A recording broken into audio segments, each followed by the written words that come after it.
Right, it's that time of the year again where everybody and their dog and their grandma and their second cousins are making like recapture videos of what they did in the year. And yeah, this is mine. I did a video similar to this last year, but I did a lot more things this year relating to music. So yeah, there's gonna be a lot more to talk about. Right, my metal year sort of kicked off with Mirar's new album Mare, which is something that came out almost a year ago by this point, so you don't really see many people talking about it anymore. But when it came out, it was a bit of a buzz, and they sure are a band that stands out with this very heavy noise kind of sound. And maybe some people think it's like a bit gimmicky, maybe, but I think musically it's definitely well thought out and well made.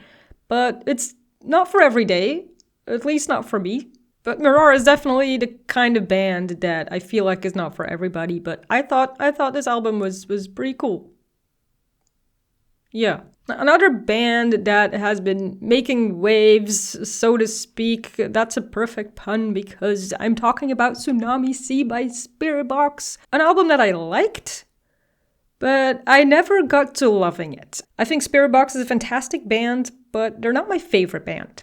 And I'm not really sure why. I think it's maybe like certain influences in the music that I don't 100% really vibe with. So maybe that's just it.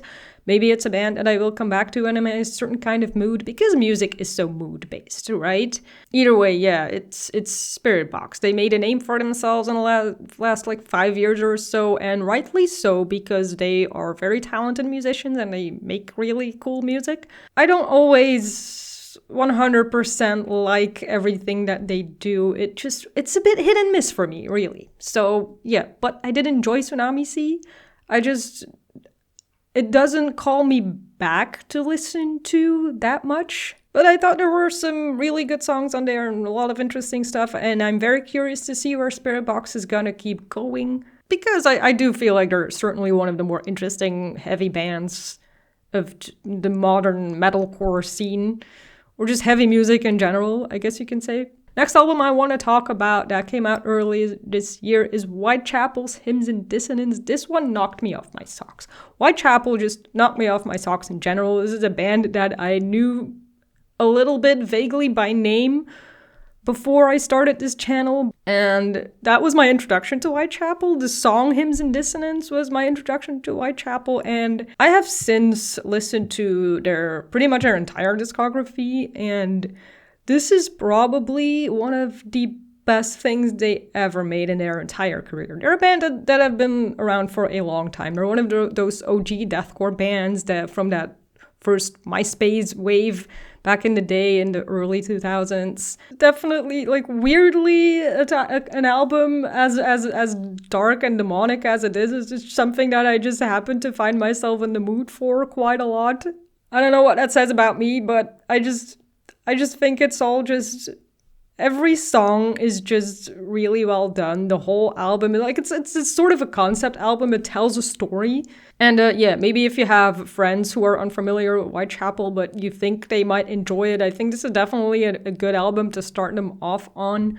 Maybe OG fans will say like, oh, you need to start them with like This Is Exile or something. And that's a fantastic album as well. I just think Hymns just is even a step above that one, but that's probably because they had so much more experience as musicians and songwriters by the time they made Hymns, because This Is Exile came out a long time ago. But either way, Whitechapel is a very respected band in the deathcore scene with good reason. They just really are just really good. I know in 2025, like the sort of deathcore bands that people look at more and are bigger and more popular are like Lorna Shore and Slaughter to Prevail, and they're good too, sure. I just think, for me, there's something about Whitechapel that I just really like more, but, you know, it's more just a subjective kind of feeling, because I mean, that's just what I always say on the channel. It's music, it's subjective, it's going to be different for everybody. If you like other bands more, or if you don't even like deathcore at all, then that's also fine. But yeah, Whitechapel is just one of my favorite deathcore bands at the moment, and that's just how it is for me. But Either way, the next album I want to talk about, very different vibes, Elevati. They're like not a huge name, but I think they are quite well known in the European scene at least, and they blend folk and death metal so perfectly. And they also had a new album out this year. They're also a band that I really, really like, so it was really cool that they had a new album out this year. I enjoyed it a lot. There's a couple songs on there that get stuck in my head super easily because of the folk aspect. They do catchy melodies quite well. If I want to compare it to other albums that they have done, I think their first one, Slania, is one that I just keep going back to. I listen to Slania a lot. I have listened to On quite a bit this year. I think those are probably my two favorites from them so far. Solid album. I would recommend it if you're into this sort of music. Absolutely. There's like some just the metal is good, the folk is good, the vocals are really, really good. Like this woman can absolutely sing. I've also been hearing there's been like some troubles with the members of the band, or like some things that are just not really clear at the moment, how things are going to continue for Elevati, but I hope they can continue doing what they do because I just really, really enjoy it. So yeah, either way. Right, the next album I want to talk about was Bloodywood's new album, New Delhi. Yeah, when it comes to metal, I listen to quite a few different genres in case that's something you hadn't really noticed. When it comes to heavy music, like the giant all-you-can-eat buffet that is metal, I'm a glutton. I want to try everything. And I will mostly, for the most part, like most of it. So yeah, either way, Bloodywood. New Delhi, I thought was a decent album, but I liked their previous one, Rakshak, quite a bit more. I think the main complaint I have about New Delhi is that the folk element is sort of lost. It's just sort of gone. Like Rakshak had a lot of like these flute melodies in there, and I really, really liked that a lot. Yeah, on New Delhi, they just sort of didn't do that at all. It doesn't mean it's a bad album. It's just something that I missed about their sound that I fell in love with Rakshak that just is not really there on New Delhi. But like I said, it's still a solid, decent album. What else came out over the summer? We had Grizzly by Slaughter to Prevail. I was also not super familiar with Slaughter to Prevail before I started this channel. I think they're alright. They're a big name. There's always some sort of controversy around Alex Terrible. I'm not going to get into that right now because it's just not the time for it. I think they're certainly an interesting band. I don't think they make bad music at all. I just don't think about them that much. Like, I listened to Grizzly a couple times and I was like, yeah, it's alright. I just think that there's more interesting bands out there, potentially. But that's just my opinion. Like I said, it's all opinions. I thought their collab with Baby Metal was really fun. But every collab that Baby Metal does is really fun. So, yeah. Speaking of Baby Metal, they also had a new album out this year, Metal Fourth. This one had mostly, they had 6 collab songs on it and 4 original songs on it, and the collab songs that were on it are all really fun, right? They have Slaughter to Prevail with Poppy, with Spiritbox, with Electric Callboy. Am I missing one? With Bloodywood and with Tom Morello. Like Baby Metal as a project, they make some really fun, solid music. You don't have to think about it too hard, but making catchy music, I always think it's harder than it seems. Even if it seems like a simple song with just a simple catchy melody and nothing like super complicated in terms of instruments, I really don't think it's that easy to pull that off well, as consistently as Baby Metal has done. I'm just glad to see that Baby Metal continues to do well and make fun music. Few albums that I listened to in between some big releases. Alien Weaponry was a band that I discovered this year that I thought was really fun. They also released a new album this year. They're from New Zealand. They have a lot of influence from Maori culture in their music. They're mostly thrash influenced. I think they kind of fly under the radar because they're from New Zealand. They're from so far away. And this was a solid album as well. Yeah, I hope they get to continue to do what they do and evolve, because it was already like between their first full album and this one that they released this year was already a big step up in a lot of ways. So yeah, it's fun band. I hope to see them thrive. So yeah. What else came out this year? Oh, Igor. Igor is a super interesting band. Well, it started out as a one-man project, and they're very known for their very out there music videos, but musically they're very, very solid as well. I would definitely check out their albums. And this one from this year called Amen.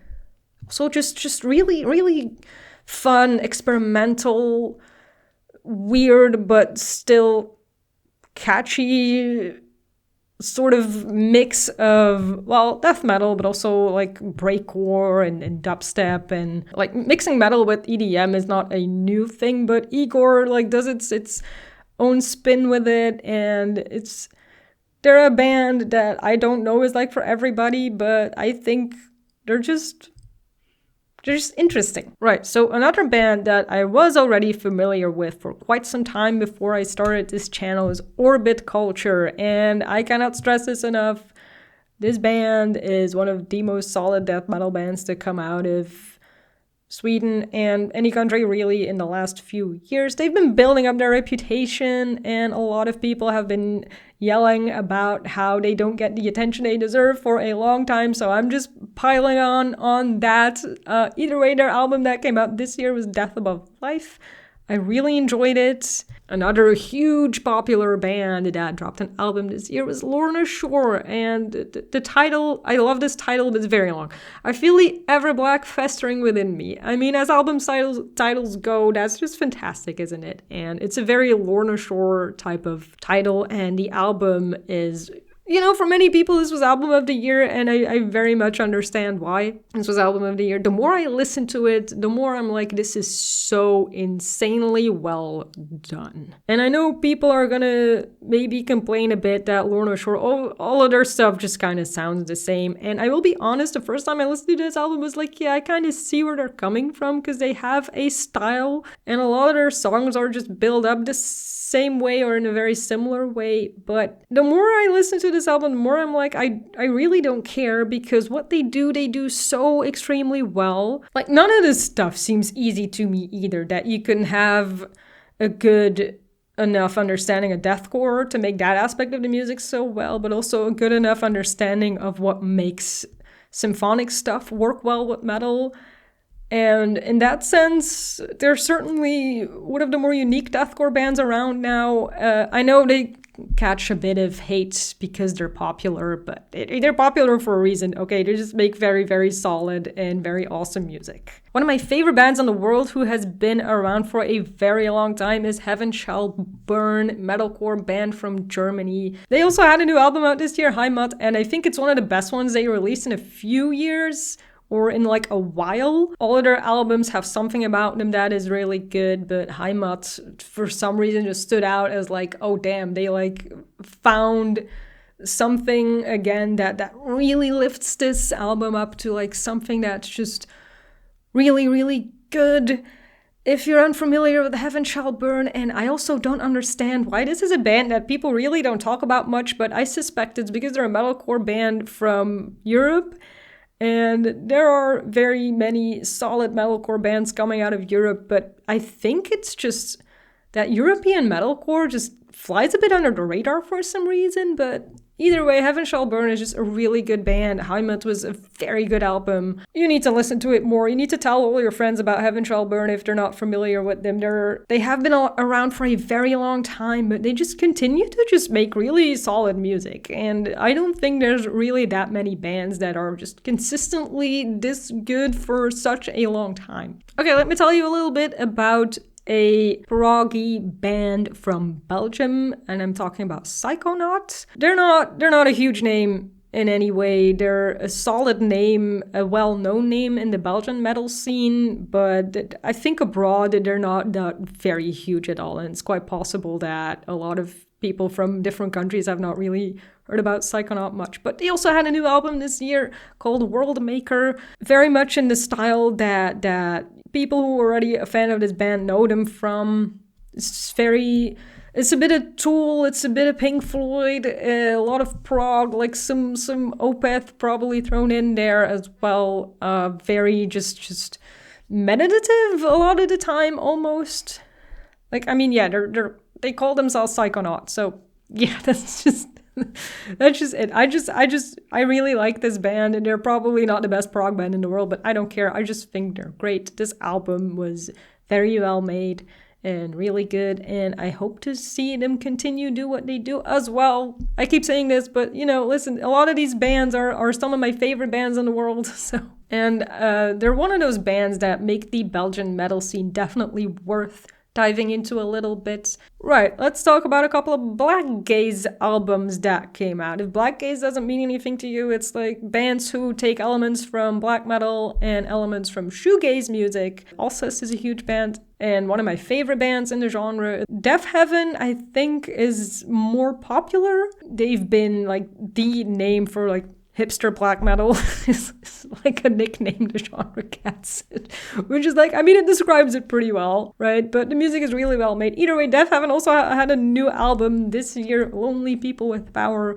If you think Sunbather was good, they've been just getting better and better ever since that album. It's not even their best album by a long shot. I would say Lonely People with Power is probably the best one they put out so far in their career. It's definitely worth a listen if Black Gaze is your jam. I think Deafheaven is gonna go down in history as just one of the better bands to come out of that genre, definitely. I mean, Alcest is my favorite one, but I definitely understand that Deafheaven speaks to so many people. Another Black Gaze band that I heard about before that I actually, for some reason, never listened to is Austrian band Harakiri for the Sky. If you keep up with this channel, you know I just recently did a video of my series Around the World in Metal about Austria, and this is finally when I sat down and actually listened to this band. Really just ticks all the right boxes for me when it comes to Black Gaze. They also had a new album out this year called Scorched Earth. I loved it. Probably the most depressing band out of the other two that I mentioned.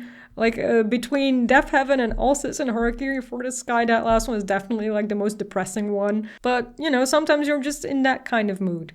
Okay, one more album I'm gonna talk about a little bit is Bury Tomorrow, which is not a huge band by any means. They're a metalcore band from Britain, I believe, England.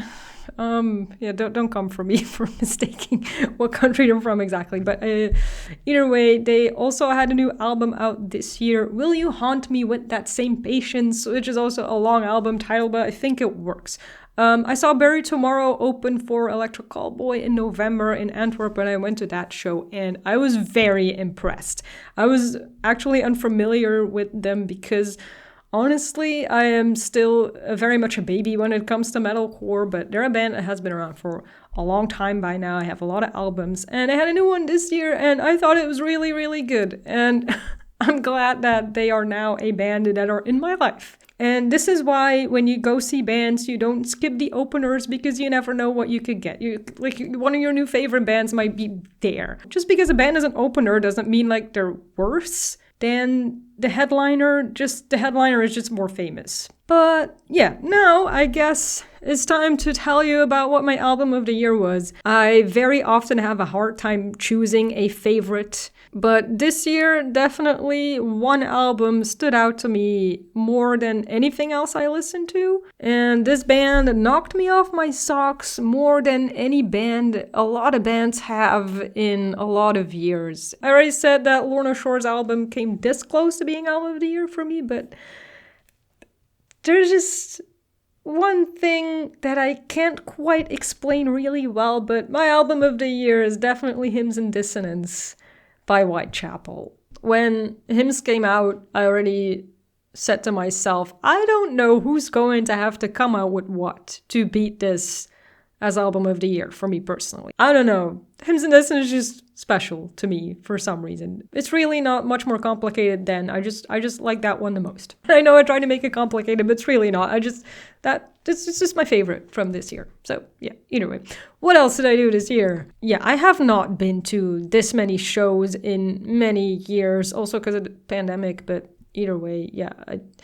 I have this sort of fire in me now that I just want to go see more shows if I can. In the spring, I went to see Bloodywood. That was really fun. Their support bands were Demonic Demonic Resurrection and Calva Louise. And Demonic Resurrection is also an Indian metal band that has been around for a very long time that certainly deserves a bit more of a spotlight because they were really good and really fun as well. They play death metal, and man, it was really, really good death metal. Calva Louise is a band that I'm not going to tell you where they're from because apparently the 3 band members are from 3 different countries. The lead vocalist is a woman who was playing guitar and some keyboard all at the same time, and their music is just it's a bit avant-garde, and they throw in a lot of different genres all at the same time, but they make it work really well, and I thought it was a really fun show as well. Also, I think definitely a band to keep an eye on, for sure. Then Bloodywood themselves were just banger. Like, I got to be all the way in the front. I just jumped around. I was very sweaty. Had like some crowd surfers bump into me the whole time, but that's just sort of all part of the experience, in my opinion. Either way, yeah, as a live band, Bloodywood is definitely very, very good. So if you have the chance to see them live at a show or at a festival, you should definitely do that, because yeah, I know I complain a little bit about their new album that it didn't have some of the elements that I liked about their first one, but either way, as a live band, they absolutely knock it out of the park. So yeah, I am very lucky to live in Belgium, like smack in the middle of Western Europe, where I have a lot of opportunities to go to shows and festivals, and Belgium just has a lot of really good festivals as well. Probably the highlight in terms of festivals for me this year was Lokerse Feesten. This is a 10-day festival that puts up a different genre every single day, and the day that I went to was a sort of metal day / electronic-core day, because, well, they had a few bands that I don't think really belonged on that day, but there just aren't that many electronic-core bands out there. Either way, we had Biscuit Bark, Psychonaut, Enter Shikari, electronic-core pioneers, Brutus, which is a huge band to come out of the Belgian metal scene, and they're totally awesome, and Electric Callboy. They were the headliner of that day, although the closing band of that day was Pendulum. I think they just have a bigger name because they've existed for longer, but I will say I was just so tired after Electric Callboy that I did not stick around for Pendulum for very long. They were really cool too. Either way, Biscuit Bark is a cover band, and it's sort of in the name that, yeah, they do covers of new metal songs from back in the day, but they do it really well. It's just a party. It's just really, really fun. Psychonaut and Brutus, they were not back-to-back, which I thought was a bit bizarre. You had Psychonaut, Enter Shikari, Brutus, and then Electric Callboy, and the vibes of all of these bands, I think, don't really belong that well together. In my opinion, they should have put Psychonaut and Brutus back-to-back, and Enter Shikari and Electric Callboy back-to-back. But I think in Belgium, we respect our metal bands very much, so I understand that they did the lineup as it was. Also, because this was Brutus's last festival show for a long time, they're taking a break. So I think if Electric Callboy wouldn't be so big, they probably would have put Brutus as the headliner of that day. Also, keeping in mind, Lokerse Feesten is a pretty small festival. There's only one stage. So you can't be like, oh, just put them on another stage, and there's only one. So anyway, I'm just complaining about nothing really, because each and every one of these bands were fantastic. I had never seen Enter Shikari live, and it's a real shame that they're a band that I never really kept up with since their first album back from 2007 already. They, like I said, they kicked off the electronic core genre wave. They're a band that has been very influential to Electric Callboy as well. That was easily one of the craziest live shows I've ever seen. Electric Callboy, I don't think I need to tell anybody that they're one of my favorite bands. If you've been on the channel for a while, this is something that you will know. This is the first time I've ever seen them live, actually, and they put up a fantastic show. They bring all the fireworks and confetti and pyro. They're known for that, for putting up like a massive show. But musically, like as a live band, they're also just really, really good. It's not just the theatrics, they're also just a really solid live band. And this was the first time I've seen them live, and it was just totally amazing. Right, that was the summer. In the fall and winter, I went to see Orbit Culture live in a pretty tiny venue in France, in like an old theater that they repurposed. That was so fun. I definitely would recommend anybody to go see Orbit Culture live. I mean, that's one of the things about the metal scene that still holds true is that you have to have a good reputation as a live band for metalheads to really respect you. And Orbit Culture, maybe you didn't vibe with their new album, but man, as a live band, they were just good. They were just really good. That's all I can really say about it. Right, then, in the same week, I did 3 shows in about a week. So the one Wednesday I go to Orbit Culture. On Sunday I went to Brussels to see Hanabiye. Japanese band, if you're not familiar with them. They're also a band that I only discovered this year because of doing reaction content. They were also just really, really, really fun and good, and just all the energy you get from their music on record and their music videos, if you watch them, you get that on stage, okay? They're just these 4 young women with a flag behind them with their logo on it, but they bring so much energy. They're such a huge band for not being a big band. I don't know how big they are in Japan. Their career has really been taking off in the 2020s. Yeah, I saw them in a 1,500 capacity venue, which is not small by any means, but yeah, they're not huge, but the energy they bring is definitely like headliner sort of energy, and I think it's only a matter of time before they start headlining festivals in Europe and the US. So if I had not been to Electric Callboy twice this year, this would have been the best show I've been to this year, for sure. And like I said, I saw Electric Callboy twice, once at the festival and then again in Antwerp in the venue on their new tour, the Tanznight World Tour. The opening bands were Wargasm and Bury Tomorrow. Wargasm is definitely also a band that I would recommend everybody keep a bit of an eye on because they were really, really good too. I just feel like because they were an opening band, they weren't done justice.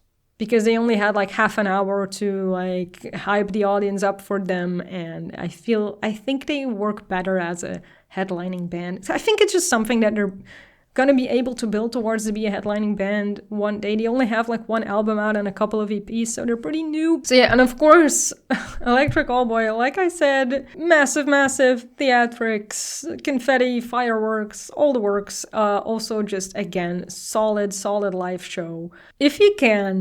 If you're even just vaguely just like a few songs from them, if you can, I think you should just catch them live at some point. And despite all the theatrics, they're as a live band are just really, really good. Okay, anyway, if you're still watching this video, the last couple of things I want to talk about is the channel. I hit 2,000 subscribers this year. This is unexpected.